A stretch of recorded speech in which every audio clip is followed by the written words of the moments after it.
ngo bantwarira nabi bagira ni wewe ngende ni wewe umukuru w'igihugu wese ari ku butegetsi wari we wese uzovuga ngo wafise ngo abantu bagufasha nabi oya ni wewe uzobibazwa ivyabaye neza kuri naka wanyumvise.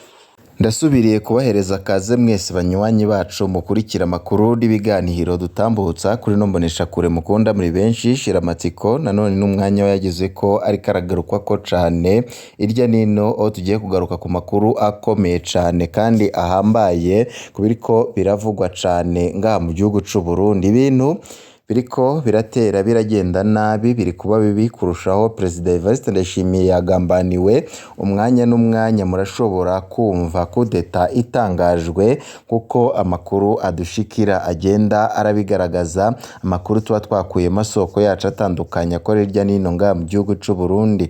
Ubwoba ni bwinshi kubegereye President Evariste Ndayishimiye. Ibihangange muri CNDD FDD bisa nkaho bitakiri ku ruhande rwa President Evariste Ndayishimiye.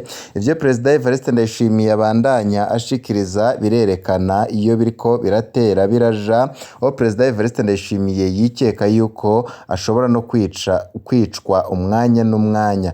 Ni bande President Evariste Ndayishimiye ariko arikanga buri mwanya yuko bashobora kumugandagura canke bakamutera kudeta. Muri ano makuru tubazaniye amakuru ahambaye cane kandi anakomeye. Ni nyuma yuko tubabwiye amakuru y'ibijanye n'ikoraniro kaminuza ryimirije kuwa 25 z'uku kwezi. Ni ukuvuga yuko hasigaye iminsi 6 canke 5 gusa kugira ngo ikoraniro kaminuza ryo mugambwe CNDD FDD ritangure. Abarundi bamenye ninde uzaba ari umukuru w'umugambwe CNDD FDD nyuma yuko mande ya Reveriyano Ndikuriyo irangiye. Ninde azaba ari umukuru w'igihugu canke ninde CNDD FDD igiye gutanga nk'umukandida mu matora y'umukuru w'igihugu umwaka wa 2027. Ubwoba ni bwinshi cane rero. Muri ano makuru turaza kubabwira vyinshi. Ni nyuma yuko President Evariste Ndayishimiye atangaza yuko ashobora no kutageza igihe cy'amatora kuko ashobora kuba yishwe mbere nyine, aho ariko aravunira akagohe abagumyabanga ndetse n'abandi batandukanye bashaka yuko Uburundi butera imbere, bashaka yuko Uburundi butagira ingorane zikomeye cane nk'izo habaye ubwo Nkurunziza yashaka kwihagira ikiringo ca gatatu kitari gikurikije amategeko ndetse n'ibwirizwa shingiro. Baje inama barabe ingene vyogenda mu gihe President Evariste Ndayishimiye abariko barategura imigambi mibi yo kumugambanira baba bamugandaguye canke bakamufunga, kuko Ndayishimiye yahejeje gukora ibiharuro abona yuko atari ibintu bigiye kumworohera na gatoya canke bikorohera Abarundi mu gihe abariko baramugambanira bashobora kumurusha imbaraga. Muri kano kanya turaza kubabwira ku mugambi wa kudeta ndetse n'ibindi vyinshi biriko biravugwa cane irya nino. Muri ano makuru turaza kugaruka ku nkuru twari twavuze ko ku munsi w'ejo ku mutego President Evariste Ndayishimiye yatezwe n'umuhisi Pierre Nkurunziza aziko azaca amusubirira bidatinze. Turaza kugaruka ku bijanye n'amakosa 12 President Evariste Ndayishimiye abariko baramugambanira bashaka kumwagiriza mu gihe bazabamufashe bamupfunze canke bamuteye kudeta. Muri ano makuru turaza kubabwira ingingo zitezwe mu ikoraniro kaminuza rizaba kuwa 25. Ikoraniro rizabanzirizwa n'igikorane kizahera kuwa 22 gushika kuwa 24. Nyine ibi byose turagenda turabigaruka ko muri ano makuru. Turaza no kubabwira ibinyegezwa byinshi mu biriko biravugwa hagati ya President Evariste Ndayishimiye ndetse na Reveriyano Ndikuriyo bavuga yuko bari mwiragi ry'umuhisi Pierre Nkurunziza. Byose turaza kugenda nyine turabigaruka ko muri no nkuru twaguteguriye. Ico bikoze Abarundi basabwa kumera amagabo kuko muri kino gihe utamenya ese urakurikira Reveriyano Ndikuriyo ni ugiye gutsindiye intambara canke ni President Evariste Ndayishimiye. Ico bikoze bamwe n'abandi babona yuko Reveriyano Ndikuriyo arafise inguvu nyinshi cane ndetse n'abamushigikiye, ariko ngo nanone Abarundi bashobora kwibuka yuko President Evariste Ndayishimiye ko ari umukuru w'igihugu kandi afafise ububasha bukomeye cyane nk'umukuru w'igihugu ndetse n'ivyo agomba gukora ngo abatabizi bibuke igihe cy'umuhisi Pierre Nkurunziza ukugene Nkurunziza yigaranzuye abashakaga kumutembagaza ku butegetsi, bamwe n'abandi mu Barundi bariko baravuga yuko igihugu kigeze ahatemba, ico bikoze abatabara bagomba gutabara kuko ibintu bishobora gutera bikomera cane. Koko ni bande bariko barategura kugandagura canke gutera kudeta umukuru w'igihugu? Muri ano makuru nyine vyose reka tubigaruke ko batarafyonda kuri sabone wakoresha kano karyo gafyondako kugira ngo igihe cyose turonse amakuru n'ibiganiro bene ngibi z'uwa mbere mu gushikirwa navyo. Ndayishimiye harabaza mbe nk'ubu yopfa ubu nyine mwokura hehe umusubirira? Perezida Evariste Ndayishimiye yahejeje kubona yuko abo bariko barafatanya kurongora igihugu, abo bateganyijwe ko bashobora kumusubirira harimo nk'umukuru w'inama nshingamateka bose ko bahejeje kwandura umugera ukomeye cane wo gushaka canke guhahamira kuba umukuru w'igihugu canke ubutegetsi hataragera. Perezida Ndayishimiye aherutse gutangaza ko hariho abatagishaka guhanura umukuru w'igihugu kugira ngo niyananirwa bashobore kumusubirira. Abo ngo nibo bariko barakwiragiza ko adakwiriye kugaruka mu mwaka wa 2027. Mwibaza ko muri 2027 nzoba nkiriho? Mbega mwibaza ko jewe nzokwamaho? Aho kwiyumvira ko nzoba kiriho muri 2027 nimwiyumvire nyabuna uwo nsubirira, kandi uwo nsubirira atari mubi. Abantu bavuga ngo ntimunshaka, nyabuna nimwige mbega nopfa uyu munsi vyogenda gute? Aho Perezida Evariste Ndayishimiye yatangaza ayo majambo hari ku igenekerezo rya 15 z'ukwezi kwa mbere mwaka wa 2026. Evariste Ndayishimiye yapfuye uno munsi hokurikira iki?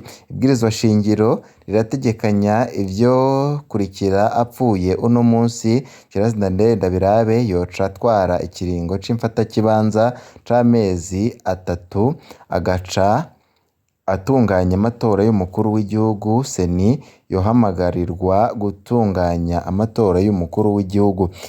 Mbere gatoya reka tubibutse ku nkuru twababwiye ku munsi w'ejo, aho Gerard Ndabirabe yanse mu gihe Perezida Evariste Ndayishimiye atashaka yuko agaruka kurongora inama nshingamateka, ariko Gerard Ndabirabe arugarariza ingingo bituma na Reverien Ndikuriyo mu gihe nyine yashaka ko asimburwa ku burongozi bw'umukuru w'umugambwe, kugira Perezida Evariste Ndayishimiye amenye ko ari kumwe, abo bari kumwe ari bo afise mu mugambwe ndetse n'ahandi hatandukanye, kuko mwabonye yabikoze mu biro vyiwe aho yashizemwo abizigirwa biwe gusa.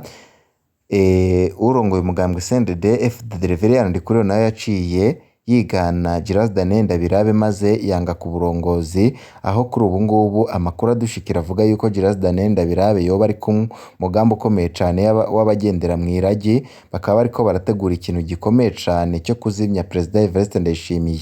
Basokuru nibo bavuze ko igihugu kidapfakara. Nukuri Evariste Ndayishimiye nahumure, CNDD FDD yobura uwundi abandanya ibiranga intwaro yiwe: kwica, kwiba, kubesha, ariko ntiyabura uyundi murongozi ashobora kurongora igihugu c'u Burundi. Co bikoze ikibabaje kandi gusumba kinateye ubwoba nuko abariko barahahamira kumusimbura canke kumusubirira mu kibanza arimwo nabo nyine ntaco bamurusha, ahubwo bashobora kumurusha kuba bata igihugu mu manka kurusha uko Perezida Evariste Ndayishimiye bivugwa yuko yagitayemo. Kubera iki Ndayishimiye abona ko asungerejwe n'abo bari kumwe mu ntwaro? Uyu muntu Ndayishimiye aguma avuga ko ariko aramurwaniriza mu butegetsi, yoba arinde mu vy'ukuri kuko vyagenze igihe General Guillaume Bunyoni yagira ngo afatwe apfungwe?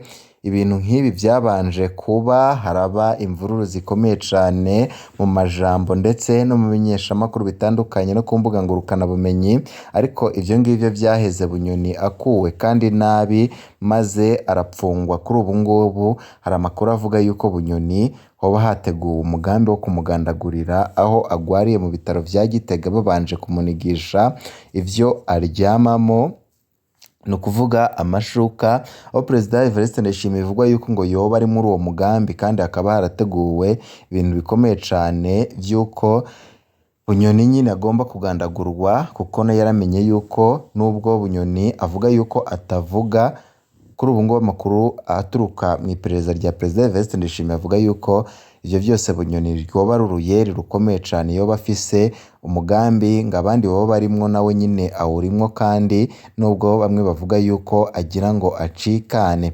Ayo makuru nyine turaza kuyagaruka ko mu yandi makuru y'ubutaha. Reka tubanze tubabwire ku bijanye n'ikoraniro kaminuza ryimirije ndetse n'amakuru ariko aradushikira avuga yuko kudeta kuri ubu ngubu yahejeje gutegurwa. Perezida Evariste Ndayishimiye yahejeje kuvuga yuko azapfa arwana, ahubwo ko abarundi bategura umusubirira adateye nabi nk'abariko bararwanya Perezida Evariste Ndayishimiye.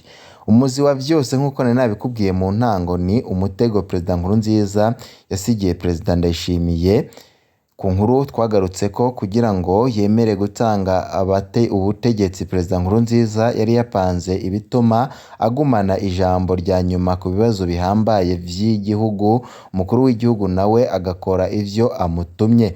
Intambwe ya mbere yabaye itegeko ryamugira imboneza y'amaho, rikaba kandi ryamuha kugumana ijambo rikomeye ku bibazo bihambaye vy'igihugu. Intambwe ya kabiri yabaye iyo kubwira Evariste Ndayishimiye amazina yabo azogena mu bibanza bihambaye vy'igihugu. Bunyoni ku mutwe wa leta ndabirabe mu nama nshingamateka, sinzohagera mu nama nkenguzamateka, ndi kuriyo ku burongozi bwa CNDD FDD, kitazwi nuko ari we nyine yari kuba bandanya arongoye inama y'inararibonye z'umugambwe. Byose byari bipanze ku buryo Perezida Ndayishimiye yabaye ahabwa amategeko y'ivyo agomba gukora bubi na bwiza. Perezida Nkurunziza amaze gusandaba, ikarita yari ihindutse, naho ibihangange bitashotse bibibona, naho yubahirije ivyo yavuganye n'umuhisi Perezida Nkurunziza. Ndayishimiye yagumye agerageza kwigobotora uwo mutego bamushizemwo. Inzira ya mbere yatoye yabaye iyo kugara amariba amafaranga ya bamwe mu bihangange vya CNDD FDD, cane cane General Bunyoni yaboneka nk'uwo bahanganye cane, aho Ndayishimiye yafashe nk'ingingo zo guhagarika amasezerano yo gucukura ubutare, guhagarika isosiyete yakora za pasiporo muri pafe, gusubiramwo ibijanye n'ingene igitoro kiza mu gihugu, kubanza guhagarika urudandazwa rw'abakenyezi mu bihugu vy'Abarabu. Ibi bintu vyose vyari vyinjiza amamiliyaridi menshi cane. Akarwi k'ibihangange kari gahanganye n'umukuru w'igihugu. Amajambo yose yavuzwe yo kugwanya ibiturire yafashwe nk'ayo kuburabuza ako karwi. Ikindi Perezida Ndayishimiye yakoze kwabaye kwigizayo buhoro buhoro abakoranye na Nkurunziza mu biro vy'umukuru w'igihugu n'abandi, agitangura wamengo ntazobigeraho canke ngo abishobore, ariko kuri ubu ngubu biragaragara yuko ageze ku kivi. Kuri ubu ngubu nubwo bamwe n'abandi bariko baraduza umutwe bateguye kudeta ihambaye, kuri ubu ngubu baracyafise ubwoba yuko Perezida Evariste Ndayishimiye ashobora kubigaranzura. Dore amakosa agera kuri 12 bateguye kwagiriza Perezida Evariste Ndayishimiye muri kino gihe, mu gihe kudeta yakunda nk'uko nyine bahejeje kubitegura. Amakuru dufise yo mwibanga avuga ko akarwi kabita ko bagendera mu iragi rya Nkurunziza kari kateguye amakosa 12 yo kwagiriza Perezida Ndayishimiye. Kuri ubu ngubu ayo makosa agaruka cane ku guhemukira urugamba rwa CNDD FDD n'iragi rya Nkurunziza, kumena amabanga, kwifatanya n'abansi. Abagize ako karwi bagiriza kandi Ndayishimiye ko akengera. Aho niho Ndayishimiye yoronka amakuru ko umugambi wo kumutembagaza ugeze kure, ariko kuri ubu ngubu Ndayishimiye nawe nyine akaba atari umwana, ariko araca ku biti no ku mabuye kugira ngo abo bose bigizweyo kandi bose ananize ingingo zabo. Perezida Ndayishimiye yaratahuye ko atahazogera adafise umugambwe mu minwe, ariko asanga Reverien Ndikuriyo nawe yarafashe ikibanza kinini ku buryo kumukura bishobora guhungabanya umugambwe wose, ariko nanone kuri ubu ngubu aho ibintu bigeze Ndayishimiye ameze nk'uriko ariyahura, nk'uko nyine mwari mwabyumvirije mu majwi mwumvishe muri video twari twashizeho kare kuri no mboneshakure, utayiravye waza kujaho ukayibonaho. Ndayishimiye yavuze yuko ata muntu n'umwe kuri kino gihe agitinya ibintu byose, yejeje kubifata yuko ari ibintu bisanzwe, kuko yasanze abarundi bameze nk'abayahudi mu gihe cya Yezu. Arakubeshya yuko muri kumwe ariko ari ku rundi ruhande. Mwarumvije amajambo Perezida Evariste Ndayishimiye yavuze yuko adakeneye abakurikira abami babiri, umwe ko mu gihe habaye abami babiri bashaka gusangira intebe y'ubwami, umwe aba agomba kuvako maze intebe y'umwami igasigarana umuntu umwe, kuko ni intebe idasangirwa kugeza umwami umwe avuyeko. Uyu mwanya witwa amasengesho, ni umwanya w'impari zikomeye mu mpisho ku ngingo zizofatwa ku igenekerezo rya 25 uku kwezi, kuko nyine twabandanije tubibabwira. Ihinyanyurwa ry'amategeko atunganya umugambwe, amasoko y'ibanga avuga ko Perezida Ndayishimiye akeneye ko hafatwa inama y'inararibonye maze agasubirwamwo canke agasubirwaho. Perezida w'umugambwe Evariste Ndayishimiye ashaka ko ari we nyine acarongora umugambwe kurya kwa Perezida wa Tanzania muri CCM ico gikunze Reverien Ndikuriyo yoheza akagumana ikibanza c'umunyamabanga mukuru, ariko nanone amategeko yose yahabwa n'umukuru w'igihugu, ibyo Reverien Ndikuriyo atabasha kwemera. Ari nayo mpamvu ariko aravuga yuko igihe kigomba kugera cy'inama rukokoma yaje gukura ko Perezida Evariste Ndayishimiye. Iyo mpinyanyuro amasoko yacu avuga ko Reverien Ndikuriyo atayerekwa ivyiyumviro bishasha boba bageze ko nuko Ndikuriyo agumana uburongozi bw'umugambwe, ariko bagaca bandika ko umunyamabanga mukuru w'umugambwe ata kintu gihambaye akora takivuganye n'umukuru w'igihugu. Igihe cyose umukuru w'igihugu azoba ava muri CNDD FDD n'ivyandikwa gutyo, Reverien Ndikuriyo n'ubundi azaba asumvya inguvu umukuru w'igihugu, ariko nanone ngo ni urukino rukomeye cane. Reverien Ndikuriyo ivyo byose nta birimwo, we icyo ashaka ni ikibanza cy'umukuru w'igihugu, kuko nyine amasoko yacu abandanya abivuga.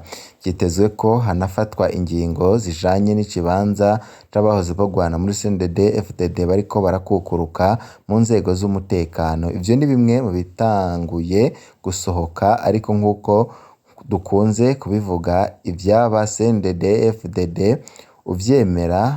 uvyemera birangiye gushika ku munota wa nyuma hama hariho ibishoboka guhinduka. Amatora y'umwaka wa 2027 ibinyegezwa ni byinshi mu bitandukanye Perezida Evariste Ndayishimiye ndetse na Reverien Ndikuriyo. Ico bikoze bamwe n'abandi babona yuko aba CNDD FDD bakunda igihugu kandi bashaka impinduka kandi zikazanana n'ibishoboka gukiza igihugu, ndetse n'abarundi babona yuko bafata ingingo zigaragara kugira ngo abariko barapfa umwina w'ubutegetsi bagenze gakeya, kugira ngo basi CNDD FDD ibashe kuzoshika kure mu migambi yayo yari yateguye mu gihe yaza ku butegetsi, ibashe kuzagirwako, kuko babona yuko ari abo bariko barahangana atacu n'ubundi bashobora gushitsa ku Burundi usibye kubandanya kubusubiza inyuma. Yo kudeta koko iriko irategurwa nabo mwiragi ry'umusi Pierre Nkurunziza iri buze gukunda. Ico bikoze hamwe mu masoko y'ibanga avuga yuko abarundi bose bagomba kwiyubara ngo ntagire uwuza kugwa mu mutego wabo bariko barahangana ku bwabo. Bavuga yuko aho ibikoko bibiri bigwaniye, udukoko dutoya nitwo tugwamwo, canke aho ivyatsi nyine aho ivyo bikoko vyagwaniye ariho arivyo bibagirira ingorane. Murabiza abarundi mwese ku bwa Perezida Nkurunziza mu mwaka wa 2015, murindirane kandi murindire murikanuye, kuko umwanya n'umwanya barashobora kugwa mu kandi tubaza kubabwira andi makuru y'ibanga azaba ahejeje gusohoka. Amasoko yacu ariko aravuga yuko ibintu bibandanije kumera nabi. Turakengurutse cyane kuri mwese mwaduteze yombi kuva mu ntango gushika ku musozo. Biba byiza kuri mwese, nivyo ndabipfurije.